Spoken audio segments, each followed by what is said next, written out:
آزادی کی تحریک تو مدتوں سے چل رہی تھی اور اس میں ہر طبقے خیال کے لوگ، خاص طور سے مسلمانوں نے بڑا کردار ادا کیا، لیکن اللہ تبارک و تعالیٰ نے اس کی جو شکل پیدا فرمائی کہ پاکستان کی شکل میں اللہ تبارک و تعالیٰ نے مسلمانوں کو ایک الگ خطۂ زمین عطا فرمایا۔ یہ مدتوں کے آرزوؤں کی ایک طرح سے تکمیل تھی، کیونکہ مغلیہ سلطنت کے زوال کے بعد جب تک انگریز نہیں آئے تھے تو پورے ہندوستان پر مسلمانوں کی حکومت تھی۔ تو اصل قاعدے کی بات یہ تھی کہ جن سے حکومت چھینی گئی تھی انہی کو واپس کی جاتی، لیکن ہوا یہ کہ انگریز نے جاتے ہوئے یہ چاہا کہ یہ حکومت جو ہے وہ ایک اس طرح دی جائے کہ اس میں ہندو غالب اکثریت میں ہوں۔ تو یہ ایک مطالبہ سامنے آیا، قائد اعظم نے اس کو آگے بڑھایا، اگرچہ تصور اس کا پہلے سے تھا۔ لوگوں میں عام طور سے مشہور یہ ہے کہ علامہ اقبال نے سب سے پہلے پاکستان کا تصور پیش کیا تھا، لیکن واقع یہ ہے کہ اس کا تصور سب سے پہلے حکیم الامت حضرت مولانا اشرف علی صاحب تھانوی رحمۃ اللہ نے پیش کیا، اور مولانا عبدالماجد دریابادی نے اپنی کتاب حکیم الامت میں ذکر کیا ہے۔ مولانا عبدالماجد دریابادی بڑے مشہور ادیب بھی ہیں، صاحب تصنیف ہیں، ان کا اخبار نکلتا تھا صدق کے نام سے، ساری دنیا میں مشہور تھا۔ تو وہ یہ کہتے ہیں کہ بعد میں مسلم لیگ کے پاس سے تو ہم نے نعرہ بعد میں سنا، لیکن سب سے پہلی بات جو ہم نے حکیم الامت سے سنی اور وہ یہ تھی کہ دل یہ چاہتا ہے کہ ہندوستان میں یا اس کے کسی حصے میں کوئی ایسی ریاست قائم ہو کہ جو اسلام کی بنیاد پر قائم کی گئی ہو اور اس میں احکام شریعت نافذ کیے جائیں۔ بعد میں یہی نعرہ لے کر قائد اعظم کھڑے ہوئے، اور اس میں چونکہ مطالبہ درست تھا اس واسطے مسلمانوں کی اکثریت نے ان کا ساتھ دیا۔ علماء کرام کی ایک بھاری تعداد نے بھی حکیم الامت مولانا اشرف علی صاحب تھانوی رحمۃ اللہ علیہ کی قیادت میں اور علامہ شبیر احمد صاحب عثمانی رحمۃ اللہ علیہ کی قیادت میں علماء کی بھاری تعداد اس تحریک میں شامل ہوئی۔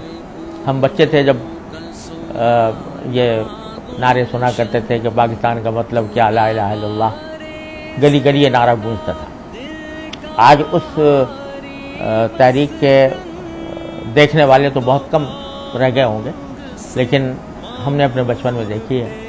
اور اس وقت جو مسلمانوں کے اندر جوش و خروش تھا، جس طرح وہ اس نعرے کو لے کر آگے بڑھ رہے تھے، تو اللہ تبارک و تعالیٰ نے اپنے فضل و کرم سے پاکستان قائم فرمایا، اور جیسا کہ نعرہ لگایا گیا تھا کہ تاریخ پاکستان کا مطلب کیا، لا الہ الا اللہ، تو اسی مقصد کے تحت یہ ملک قائم ہوا، اور شاید اس دور میں یہ واحد ریاست ہے جو اسلام کے نام پر قائم ہے، ورنہ عام طور سے ریاستیں جو ہیں وہ قومیت کی بنیاد پر ہوتی ہیں، جو نسلی قومیت کی بنیاد پر یا وطنی قومیت کی بنیاد پر، لیکن اسلام کی بنیاد پر یہ واحد ریاست ہے جو قائم ہے۔ تو اللہ تبارک و تعالیٰ کا بہت بڑا انعام تھا، اور پھر ایسی ریاست کہ جس میں اللہ تبارک و تعالیٰ نے ہر طرح کے وسائل عطا فرمائے، ہر طرح کی زمینیں یہاں موجود ہیں، پہاڑ اس میں ہیں، دریا اس میں ہیں، صحرا اس میں ہیں، ریگستان اس میں ہیں، سبزہ اس میں ہیں، ہر طرح کی پیداوار اللہ تعالیٰ نے عطا فرمائی ہے۔ تو بہت بڑی نعمت اللہ نے دی، لیکن واقعہ یہ ہوتا ہے کہ اللہ تعالیٰ کی طرف سے جتنی بڑی نعمت ہوتی ہے تو اتنا ہی بندے کے اوپر اس کا شکر واجب ہوتا ہے، اور اگر آدمی چھوٹی نعمت کی ناقدری کرے تو اس کا بھی وبال ہے، لیکن ایک اتنی بڑی نعمت اس کی ناقدری کرے تو اس کا وبال بھی بڑا تھا۔ لہذا اصل بات یہ تھی کہ پاکستان بننے کے بعد ہم اس مقصد کی طرف متوجہ ہوتے جس کے لیے پاکستان بنایا گیا تھا، لیکن ہماری شامت اعمال یہ ہے کہ ہم مختلف نعروں کے پیچھے چل پڑے، مختلف مقاصد کو حاصل کرنے کے لیے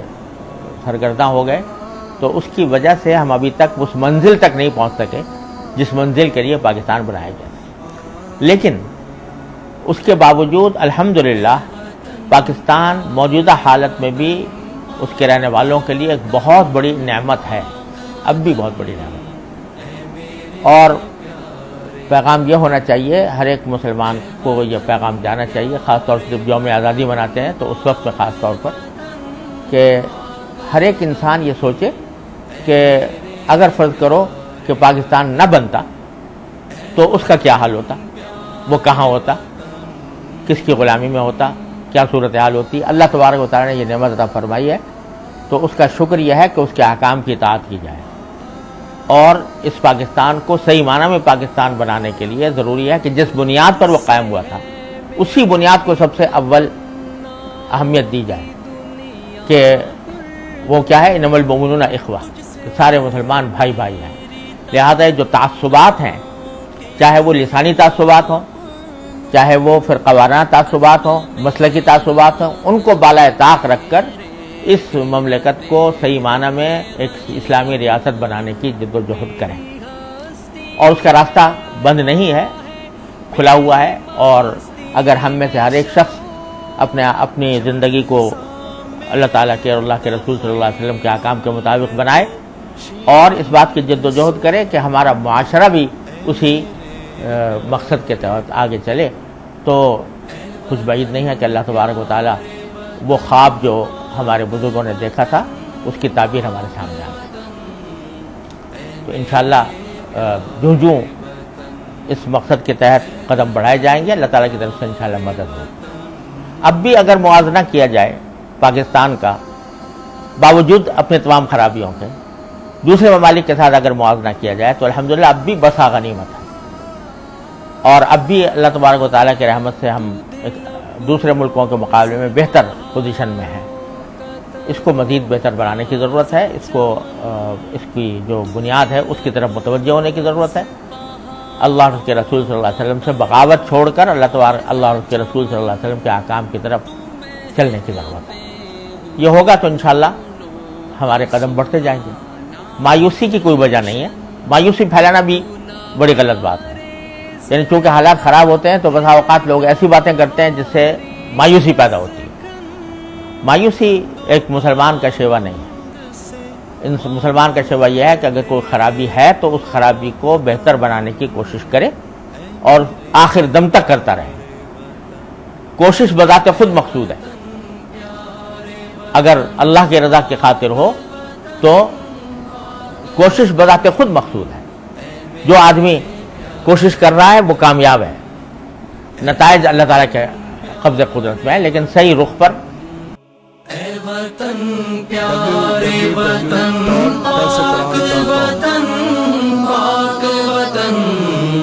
اے میرے پیارے وطن، اے وطن پیارے وطن،